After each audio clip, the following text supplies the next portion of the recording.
বউ, এই বউ, কই গেলি রে? আরে বৌদি, এসো এসো এসো। না রে বউ, এখনো অনেক বাড়ি প্রসাদ দেওয়া বাকি। ও মা, কোথায় পুজো দিতে গেছিলে গো? আরে বৈষ্ণোদেবীর মন্দিরে পুজো দিয়েছি না, এ তারই প্রসাদ।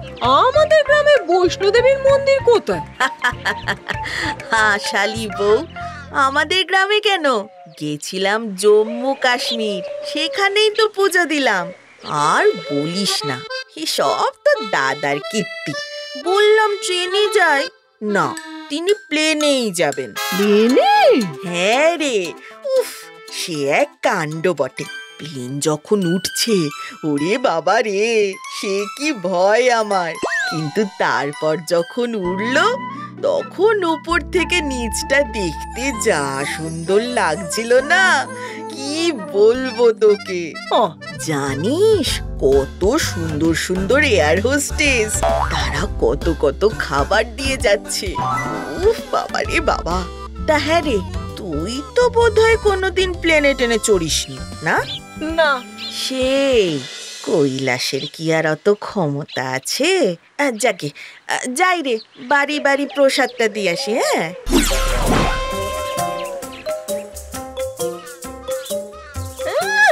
বাবারে বাবা, বাড়ি বাড়ি প্রসাদ দেবার নাম করে উনি ওনার প্লেনে চড়ার গল্প শোনাবেন সবাইকে। বদের বাসায় একটা, বুঝি না নাকি?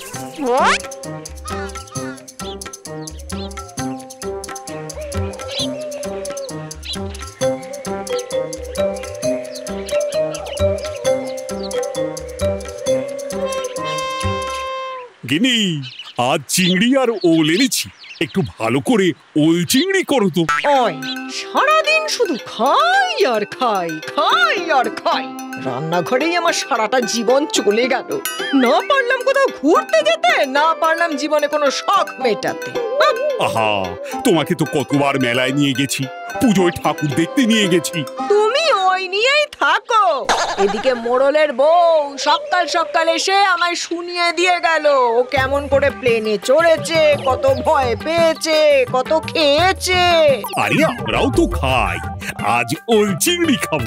না, আমি প্লেনের খাবার খাবো। প্লেনে কি খেতে দেয় গো, জানো? আমি কি করে জানবো?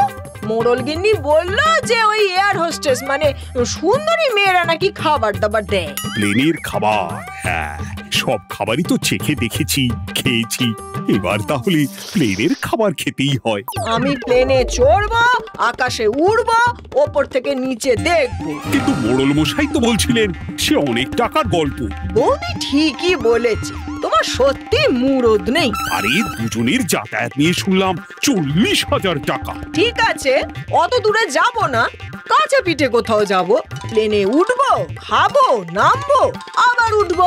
ঘুরতেও যাব না, শুধু প্লেনে চড়বো, ব্যাস। অবশ্য খাবারটা তো একবার খেতেই হবে।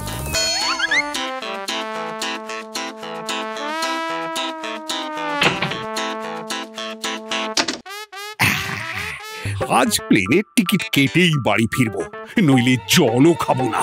তাই? দুগ্গা দুগ্গা দুগ্গা দুগ্গা।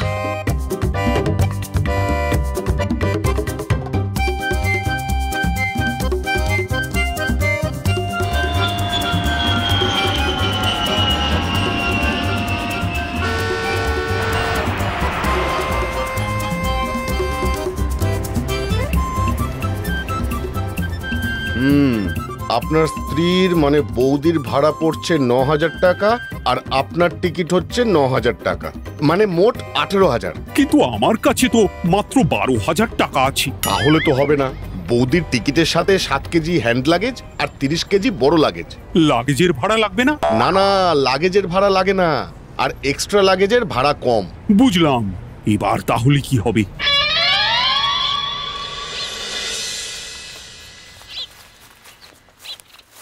ঘটি গরম, ঘটি গরম, ঘটি গরম। এই, আমায় একটা বড় ঠোঙা দাও তো, আর 4-5টা লঙ্কা কুচিয়ে দেবে। 4-5টা? সাংঘাতিক ঝাল হবে কিন্তু। হোক, তোমার কি, বেশি করে ঝাল খেলে মাথাটা ছাড়বে।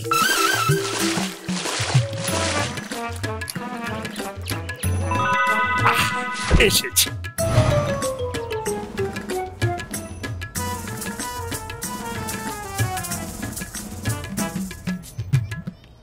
আচ্ছা, আমার বউ যদি 120 কেজি লাগেজ নেয় তাহলে তোমার কোম্পানি নিয়ে যেতে দেবে? হ্যাঁ দেবে। বৌদি 30 কেজি তো এমনিতেই পাচ্ছে, বাকি 90 কেজির পয়সা দিতে হবে। 90 কেজির কত পয়সা হবে? আগে বুক করলে আমি 90 কেজি 2000 টাকায় করে দেব। বেশ, তাহলে কথা রইল। এই না, আমি তোমাকে 11,000 টাকা দিলাম, বৌদির টিকিট আর 120 কেজির লাগেজ। আচ্ছা, বৌদিকে খাট বিছানা ঘর বাড়ি সব শুদ্ধ নিয়ে চলে যাচ্ছে নাকি? তা তোমার চিন্তা করার দরকার কি আছে? তুমি তোমার পয়সা পেয়ে গেছো, এবার টিকিট কেটে দাও। অদ্ভুত। এই যে টিকিট। চলি।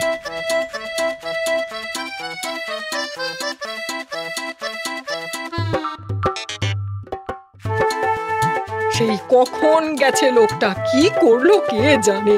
টিকিট কাটা হলো কিনা তাই বা কে জানে। গিন্নি, ও গিন্নি, কই গেলে? ওই তো আসছি গো, আসছি। কি গো, কি হলো? হ্যাঁ, কি হলো? সব ব্যবস্থা পাকা। সাজগোজ শুরু করো। ও মা, সত্যি? আমার নাম আদমনি কৈলাস। আমার গিন্নি প্লেনে চড়তে চেয়েছে আর আমি চড়াবো না, তাই হয় 3 তারিখের টিকিট। এই নাও। কি পড়ছে গো? ওহ, ওই তোমার সাথে রোল চিংড়ি। এই রে,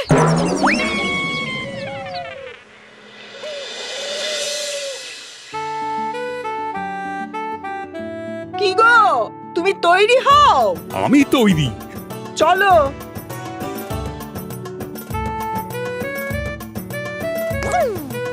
চল। এসব কি করেছো? বলি, বালিশ নিয়ে প্লেনে শোবে নাকি? আরে দেখোই না, চল।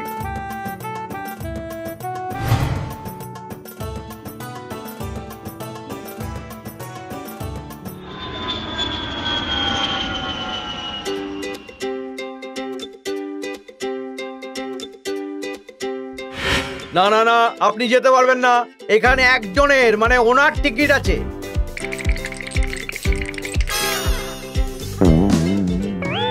আমার বউ হচ্ছে মালিক আর আমি হচ্ছি লাগেজ। 120 কেজি ওজন করে দেখে নাও, 1 কেজি কম আছে, 119 কেজি।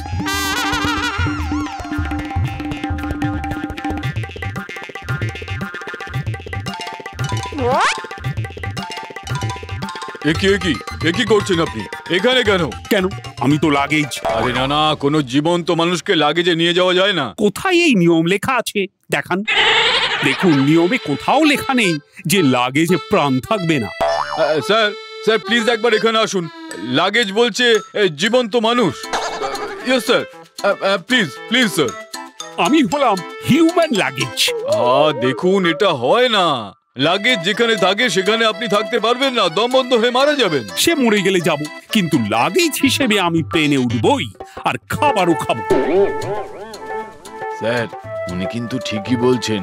আমাদের রুলসে কিন্তু এরকম কোথাও উল্লেখ নেই যে লাগেজে প্রাণ থাকতে পারবে না। আরে কি মুশকিল, উনি যদি লাগেজে যায় আর সেখানে গিয়ে যদি দম বন্ধ হয়ে মারা যায়, তাহলে তো আমাদের চাকরি নিয়ে টানাটানি হবেই, সঙ্গে আমাদের নামে কেসও হয়ে যাবে আর লাইফ বরবাদ হয়ে যাবে, হাতে হাত করা পড়বে, জানো? ওপর লেভেল থেকে টানাটানি শুরু হয়ে যাবে।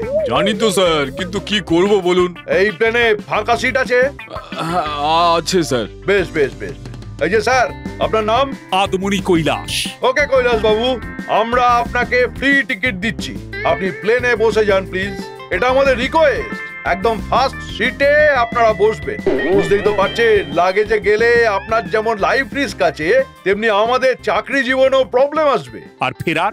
সেটাও ফ্রি। বেশ, আমি রাজি, কিন্তু আমার বউয়ের যে টিকিট কেটেছি টাকা দিয়ে, সেটার কি হবে? ওহ মাই গড।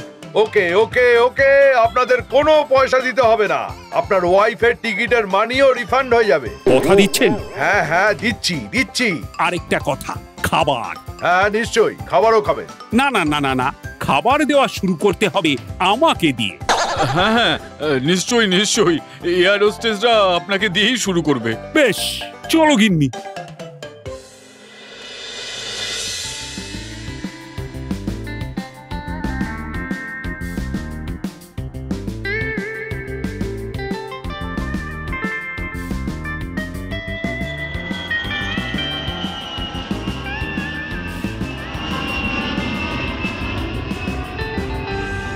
কি খাবেন স্যার?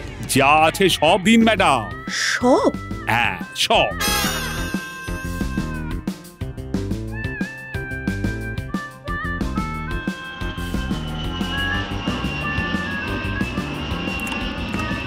কি গিন্নি, দেখলে তো বিনা পয়সায় প্লেনে চড়ে বসলে কোনো খরচ নেই তোমার, টিকিটের দামও ব্যাংকে ঢুকে যাবে, আর এখন মনের আনন্দে খাও। হ্যাঁ, কেমন বুদ্ধি বলো, যাওয়া আসা একদম ফ্রি। আর সম্মানটা যে রাস্তায় গড়াগড়ি খেলো সেটা দেখলে না তো? কি বলছো গিন্নি, সম্মান বাড়ালাম বলো? এবার ওরা নিজেদের রুল বুক চেঞ্জ করবে, আর এই ঘটনার কথা ইতিহাসে জল জল করে লেখা থাকবে।